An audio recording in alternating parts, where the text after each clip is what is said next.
Hello everyone and welcome to my channel. This is the 52nd part of What If Deku Had a Robot Wolf. I hope you enjoy. Link to the original story and author in the description. Chapter 52, Uncomfortable Truths. Izumi only knew a few German pro-heroes, Blitz, Succubus, Grill and a few others. Hero forums rarely, if ever, discuss heroes from other countries. And the few threads that do are often about how their heroes are better than foreign ones. Most of what she knows about Germany's heroes comes from the Dr. Necro incident. Any gaps about them she wanted to fill required extensive digging. Still, even she can be forgiven for not having up-to-date or accurate information about foreign heroes. So, when she found herself sitting before Grill, she didn't know what to really expect from her. Before she saw her, she thought of her as a cold-hearted killer, not a perpetually tired woman who seemed to spend all her time not working, sleeping, or apparently taking part in lewd photoshoots. This was not what she had expected from Germany's best Death Dagger. There was also Snipe sitting with them, just to make sure that Grill didn't go overboard. Durandal was also there, sitting beside Izumi. "So, Izumi," Grill said, looking like she was seconds away from falling asleep. "Do you recognize this boy?" she asked as she got out a photo and showed it to her. Izumi looked at the photo. It was of a child, with an almost completely shaved head and a pair of large, red draconic wings on his back. "That's Kaito Tsubasa," Izumi replied. "He's an old dash. He's someone I knew, from 8 years ago. But I haven't seen or heard anything from him in over 8 years. Not since his grandfather moved." Arrested, Grill said. "What?" Izumi asked, looking confused. "Arrested. Why would he be arrested?" "Medical incompetence," Grill replied. "By the looks of things, he used a faulty X-ray machine, resulting in several people being misdiagnosed as quirkless," Snipe added. "He got caught after you misdiagnosed your classmate Momo Yaoyorozu as quirkless." Needless to say, he had the full might of the Yaoyorozu lawyers come crashing down on him. Izumi's jaw dropped. That wasn't a prank? That was real. Dr. Tsubasa was really arrested. She thought that it was another sick joke. A goodbye prank from Kaito gave her another false sense of hope that there was still a chance of her getting a quirk. And Momo was involved. She was going to have some words with her later. Still, why did this involve the Tsubasas? "You seem surprised," Grill said. "As one of his patients, you would have been informed about this." "We were," Izumi said. "But, my mother and I didn't believe it. By that point, we had received so many fake letters and prank calls saying that I had been misdiagnosed that we just started to ignore them. I didn't even realize that Dr. Tsubasa was really arrested. It was probably good that they ignored the message and she didn't get tested again, because this makes her cover story of being misdiagnosed much more believable." "Well, now you know," Grill said. "Why are you asking me about Kaito and his family?" Izumi asked. "Because Kaito was the Nomu who attacked Ryukyu's agency," Grill replied bluntly. Izuku's heart sank, a shocked look on her face. He what? Grill, I thought we agreed that we were going to tell it to her gently?" Snipe asked. "And I did," Grill replied. "That wasn't gentle," Snipe said. "Not in the slightest." "Oh," Grill said, a slight frown on her face. "Anyway, one of our doctors aided in the examination of the 3 Nomu from the Children of Blood attack. The Nomu designated as the Winged Nomu was found to possess several quirks, but one of them was a base quirk whilst the others were added on. Said base quirk was found to belong to Kaito," she explained. "DNA from the Nomu also matches his as well." Izumi paled. That Nomu was someone she knew? What happened to Kaito that resulted in him becoming that thing? How could this happen?" she asked. "We're not sure, I'm afraid," Snipe replied. "We tried to track the family's movements, but they vanished not long after they left Mizutofu. Even Dr. Tsubasa is missing. He disappeared not long after his trial. So that's what happened, they just simply vanished without a trace. How did that happen? And why would villains take them?" Due to finding out the identities of these Nomu, we're following any possible leads. We have to find out exactly what happened to these people, Grill said. Since you knew him, we believe that it's possible that you have an idea as to what happened to him and his family. I'm afraid there's not much I can do to help, Izumi said, shaking her head. Kaido and I left on bad terms. Due to being misdiagnosed as quirkless, I was bullied and ignored by almost everyone around me, including Kaido. I didn't try to maintain contact with him after he left. I see, Grill said before she took back the photo, and put a pillow down on the table in front of her. No more questions, she said before instantly falling asleep, head resting on the pillow. Izumi sweat dropped at the sight. Really, this was not what she was expecting from the woman. Is this really over? She asked nervously. I would have thought that there would have been more questions. Everything else we needed to know was answered during your previous interviews with the police, Snipe said. We were just following up on a lead here. You're free to return to your dorm now. Oh, okay, Izumi said nervously before she stood up, bowed, and left the room, followed by Durandal. Oh, one last thing, Snipe said as the two were about to leave. Can you tell my wife that I may be a bit late to dinner tonight? Sure, Izumi said. Much appreciated, Snipe said before Izumi and Durandal left the room. So, we have confirmation now. The Nomu were once regular people who were mutated into living weapons, Durandal said. Sounds like something the therapist would just love to get involved in. Izumi didn't respond. Her mind was still focused on Kaido, about what happened to him. How he had been turned into a Nomu. Yeah, she didn't really get along with him once she was diagnosed as quirkless, but she still knew him. To find out that he was now dead, no, worse, turned into a monster, a Nomu, horrified her. What kind of sick bastard would turn a kid into a monster? Just how likely was it that she could have been turned into one of those things alongside Kaido? Her body was quirkless after all. Just how compatible would she have been for new quirks to be added to it? She shook her head. She did not want to think about that, not now, not ever. She will not be turned into a monster, and neither shall her friends. Izumi, you okay? Durandal asked, looking up at her. I'm fine, Izumi replied. I'm just shaken. Finding out that Kaido was the Nomu Achiko and Nijire fought. It's horrifying to know someone who I used to know was turned into one of those things. Yeah, he was a bully, but apart from that he was a good kid. He didn't deserve that fate. I see. So even though he bullied you, you still wouldn't want him to suffer that fate, Durandal said.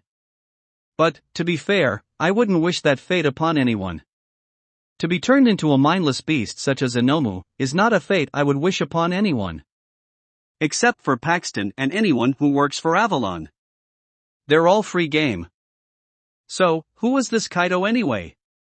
Kaido Tsubasa, he was someone I knew back in junior, Izumi replied. His grandfather was the local doctor at the time, but they left when I was 5, a bit after I was diagnosed as quirkless. I never knew why. Guess I know now. He was arrested for incompetence. And you and your mother didn't believe it because of all the prank calls you got about being misdiagnosed, Durandal said. Izumi nodded.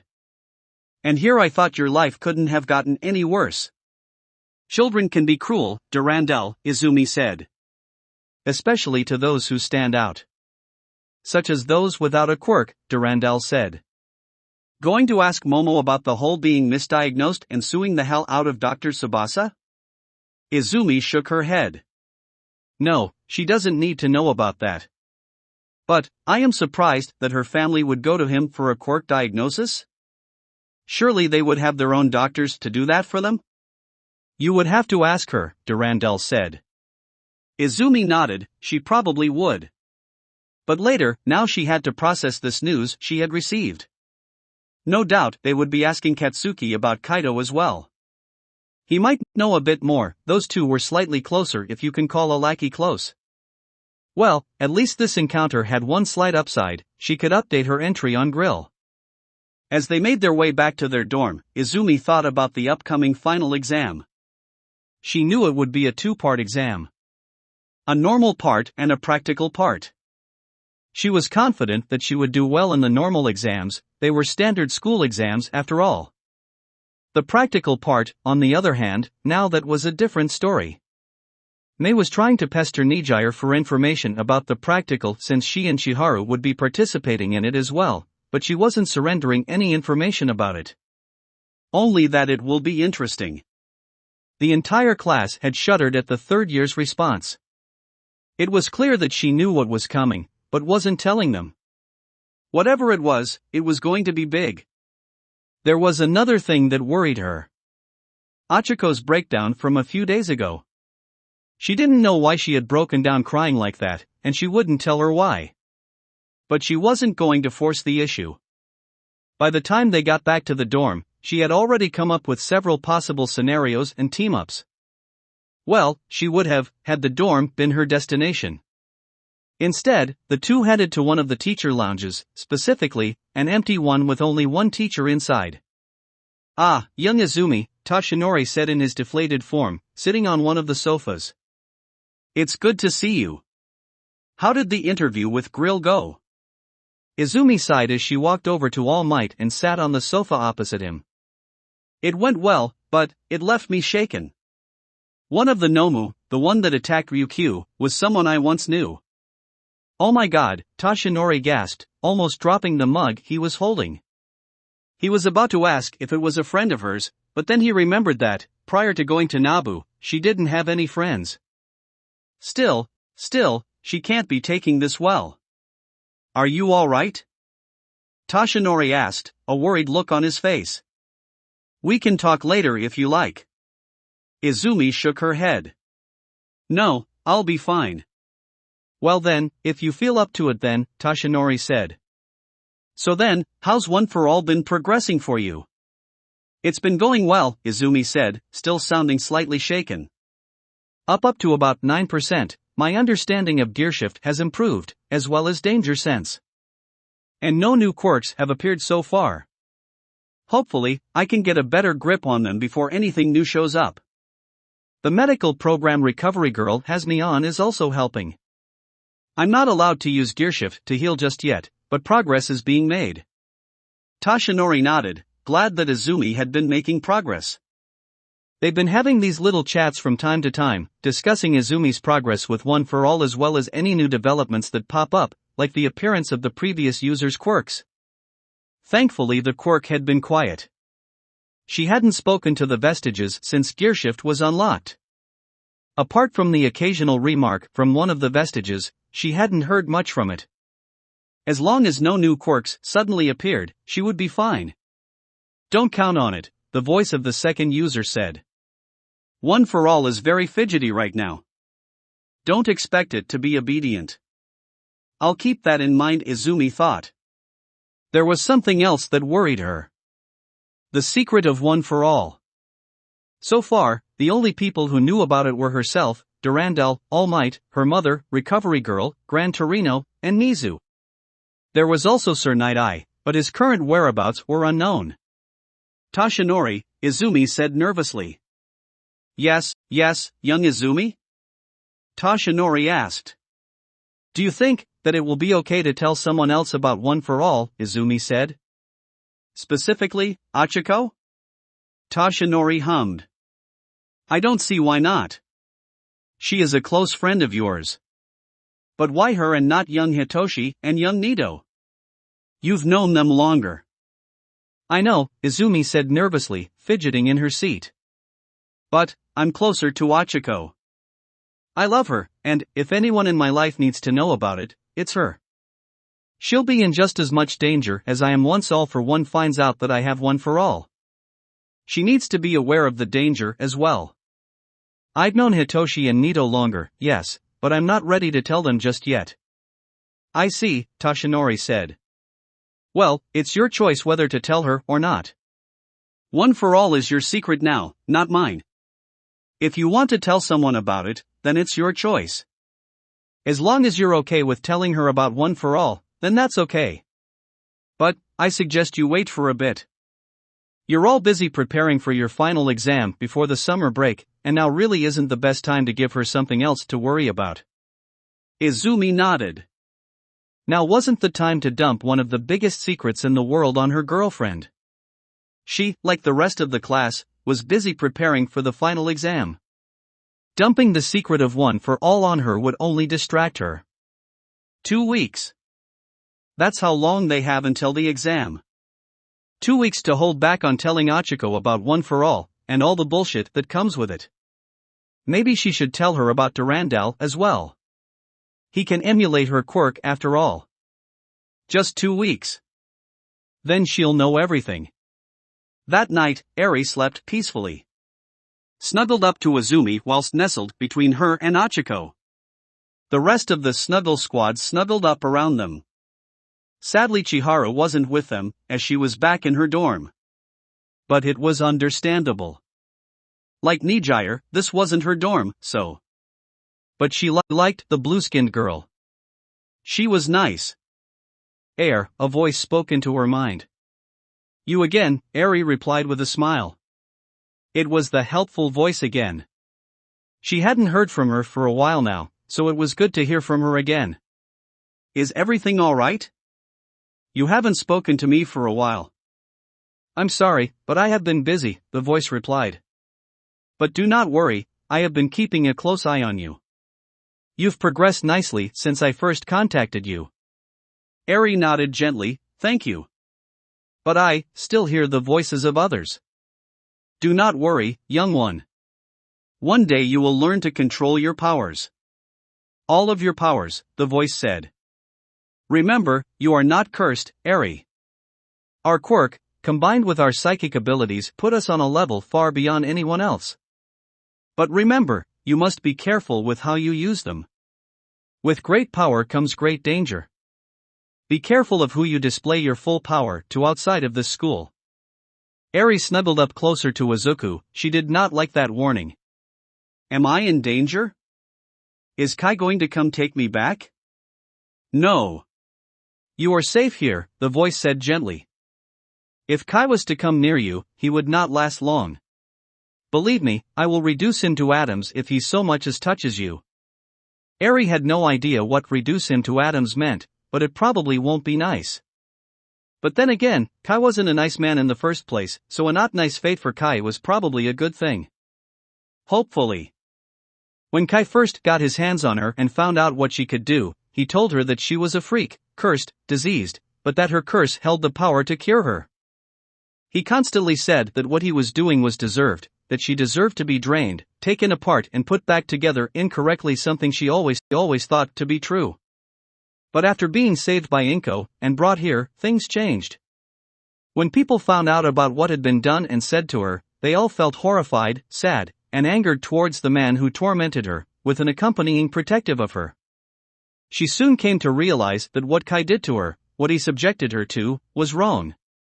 That she didn't deserve to be treated like that. These thoughts were almost always accompanied by rather violent thoughts about what they would do to the man if they ever met him. Even Tenya, who seemed like a real sticker for the rules, wanted to kick him in the nuts so hard that his head would shoot off. These guys really do not like Kai. And neither did she. Thank you, Eri said, smiling slightly. The voice had offered her so much help in controlling her curse. Do not thank me. All I have done is helped you control your powers, the voice said. Thank those who rescued you, who saved you, who brought you to a place of safety. They are the ones who have helped you the most. Trust in them, and they will lead the way. Just let Mother's light guide you. Whose light? Eri asked, a bit confused as to who this mother figure the voice was speaking of. Apologies, the voice said. You wouldn't know who I'm referring to. In time, however, I will tell you about her, and everything else about what we are. Until then, rest. You are still young, and have much to learn. Okay, Eri said before she closed her eyes once more and snuggled up to Izumi, slowly drifting off to sleep. Unaware that there was someone else awake. Himiko lay there snuggled up to Tsu, eyes wide open, having heard everything in her mind. What the fuck did she just hear? How did she hear it? Why was it only in her mind? And who the hell was this mother? The next 2 weeks passed by quickly. Most of one's free time was spent preparing for the final exams. Most, if not all, of their free time was spent preparing for them. Momo helped as much as she could, running study sessions for those who were struggling, with Izumi helping out from time to time. Izumi had recovered from finding out that Kaido was turned into a Nomu, but it did take a while. Learning that someone you once knew was turned into a Nomu wasn't an easy thing to learn or recover from. But there was sadly nothing she could do. She was still a student after all, and the league were being dealt with by the pros. All she could do now was hope that those responsible for turning him into a monster were caught and made to pay for this. May had also spent a lot of time making babies for everyone, especially for the members of the Snuggle Squad. No one was complaining, as the additional gear would prove useful. During that time, however, Himiko had told no one what she had heard. Yes, it worried her, but just having heard it in the first place horrified her. She did not know how or why she had been able to eavesdrop on a conversation, let alone a telepathic conversation. She knew she had to tell Izumi about it, but she was worried that, by informing her about her telepathic abilities, she would end up being ostracized, like what happened when her parents found out about her quirk.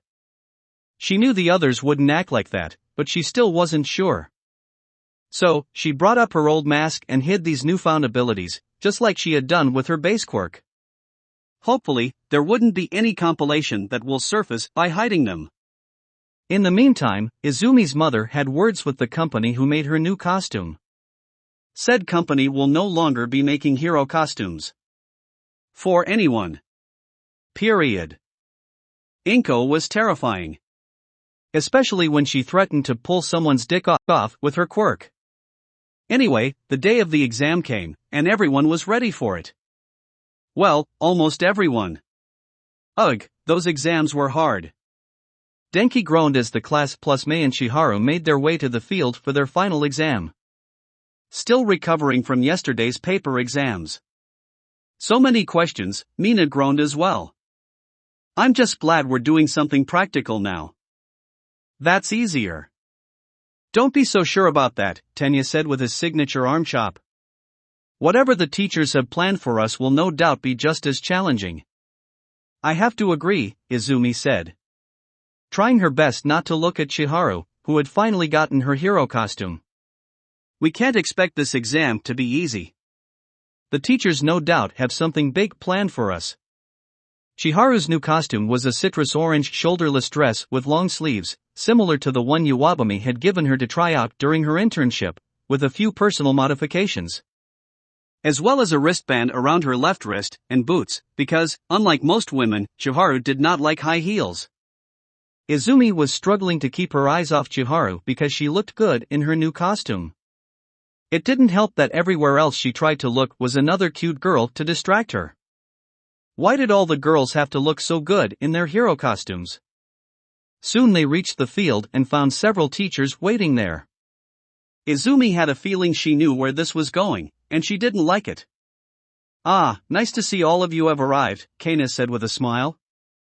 You are, am I right in saying that we won't be up against robots for our exam? Hanta asked nervously. Indeed. Nizu said from his perch on Horigaramu's shoulder. Due to the unexpected growth your year has demonstrated, we believe that our traditional end-of-term exam would be inefficient and too easy for you.